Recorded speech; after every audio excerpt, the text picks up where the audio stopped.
27वां अध्याय शिव पार्वती संवाद। पाए दर्श देवेश का किया सती गुणगान। मुदित शंभु ने तब दिया उसे प्रणय वरदान। प्रसन्न होकर गिरिजा बोली, हे प्राणनाथ, क्या आपने मुझे भुला दिया? अब यदि आप प्रसन्न हैं तो मेरे पति बनने की कृपा करें। अब मैं पिता के पास जाकर यह सब प्रसन्नता का वृतांत सुनाई देती हूँ और आप भी भिक्षुक बनकर मेरे पिता से मेरी याचना करो, जिससे वह आपके साथ मेरा विवाह कर दें। यह सुनकर सदाशिव बोले, हे देवी, जैसा आप उचित समझो मैं वैसे ही यह मंगल कार्य करने को तैयार हूँ।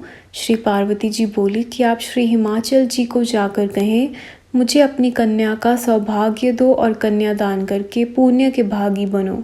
ब्रह्मा जी बोले, हे नारद जी। श्री पार्वती जी इस तरह उनसे प्रार्थना करके और नमस्कार करके चुप हो गई। फिर भगवान शंकर जी ने तथास्तु कहकर वहाँ से प्रस्थान किया। कैलाश पर पधारे, वहाँ नंदीश्वर आदि मुख्य मुख्य गणों को यह संपूर्ण वृत्तांत जाकर सुनाया। वह भी सुनकर अत्यंत प्रसन्न हुए। 28वां अध्याय शिव द्वारा पार्वती याचना। पार्वती निज गे को गई शंभु वर पाए, महादेव याचक बने पर्वत के घर जाए। ब्रह्मा जी बोले, हे नारद जी। उसके बाद सफलता पाकर श्री पार्वती जी अपने माता पिता के घर को चल पड़ी। तब तो हिमाचल और मैना श्री पार्वती जी का शुभ आगमन सुनकर अपने पुरोहित संबंधी मित्र आदिकों को साथ में लेकर विमान पर चढ़कर नगर के बाहर श्री पार्वती जी के दर्शन के लिए आए। यह सुनकर पूर्ण निवासी भी आ पहुँचे, जय जयकार करने लगे। राजमार्ग में स्त्रियां मंगल कलश लेकर नाचने लगी। सौभाग्यवती नारियां हाथों में दीपक सजाकर मंगल गीत गाने लगी। ब्राह्मण स्वसित वाचन करते हुए वेद ध्वनि करने लगे। शंख आदि अनेकों बाजे बजने लगे। श्री पार्वती जी पधारी, अपने माता पिता को प्रणाम किया। उन दोनों ने कंठ से लगाकर आशीर्वाद दिए। श्री पार्वती जी को अतीव हर्ष के साथ नगर में माता पिता ले चले। नगर में पहुंचकर अत्यंत प्रसन्न होकर श्री पार्वती जी की प्रशंसा करने लगे।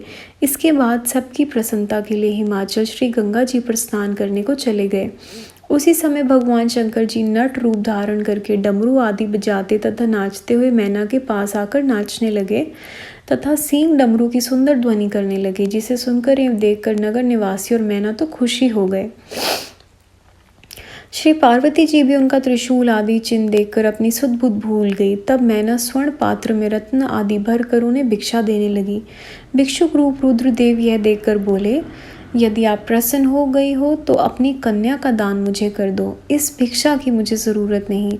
ऐसा कहकर फिर नृत्य करने लगे। इतना सुनकर मैना क्रोध में आ गई और उन्हें बाहर निकालने के लिए तत्पर हो गई। तब तक हिमाचल भी गंगा स्नान करके लौटे।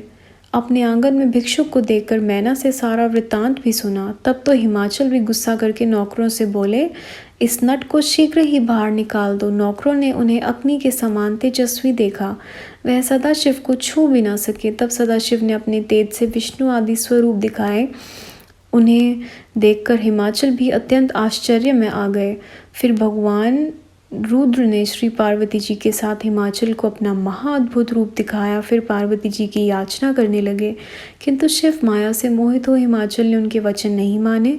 तब तो भगवान शंकर अंतर्ध्यान हो गए। उसके बाद ही मैना तथा हिमाचल को समझ आई, अरे ये तो स्वयं भगवान शिव ही थे, जो स्वयं पधार कर कन्या की भिक्षा मांगने आए थे। हमने क्या किया? ये सदाशिव को विमुख होकर लौटा दिया।